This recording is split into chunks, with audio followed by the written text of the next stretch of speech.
Bobby Kennedy was here last night campaigning in Charleston, West Virginia. It was a packed crowd. I got a few minutes to catch up with him before the rally. I asked him about the border.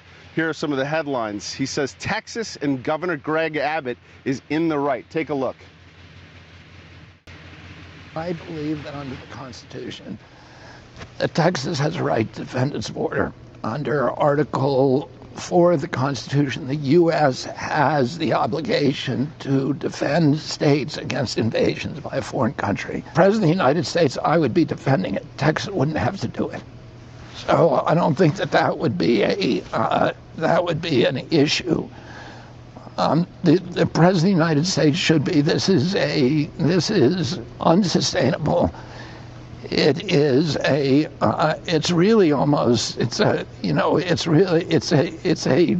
terrible, it's almost a criminal affront on our country. He has also shifted his stance a bit on Trump's border wall. He says we need some sort of barrier. I think previously you were opposed to Trump's border wall. Are you now in favor of it in some fashion? Yeah, I mean, when I went down and saw the border, my mind completely shifted about what's happening down there. And that we don't need a border wall from 2,200 miles from Brownsville, Texas to San Diego. You definitely need a physical barrier in certain parts of the border. I want to start with the border because December, we've just learned, set a record for border crossings. What will you do about that? There's a bunch of things that need to be done to stop the flow at the border, which we need to do. A nation can't have 7 million immigrants coming in undocumented in a 3-year period for long. Number one, we need to complete the infrastructure. We need physical barriers, particularly in the urban areas, and you don't need a wall all the way from Brownsville, Texas to San Diego, but you do need physical barriers in the urban areas where migrants can disappear, illegal migrants can disappear in seconds, literally. In the countryside, in the rural areas, in places like Big Bend National Park, you need to have surveillance, you need to have long-range cameras, which we had, but the Biden administration took them down. You need sensors, you need lighting systems, and we need good access road, and then we need personnel who are empowered to actually stop the migration at the border on a regulatory, and then we need to put asylum judges on the border to adjudicate the cases immediately. In addition to that, we need to revive the Migrant Protection Act, which the Biden administration disavowed, which allows empowers border agents to keep asylum seekers in Mexico while they await their asylum determination.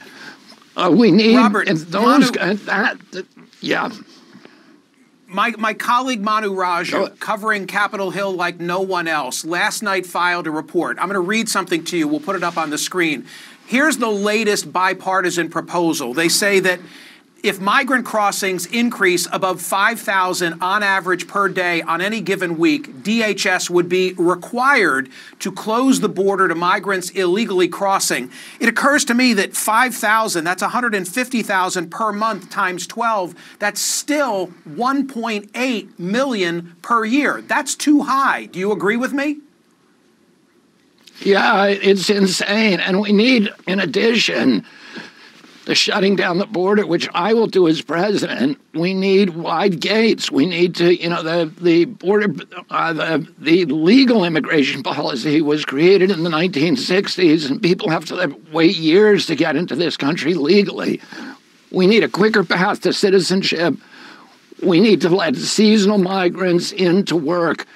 There are small business owners all over the country that are hungry for workers, that are waiting for workers and can't get them.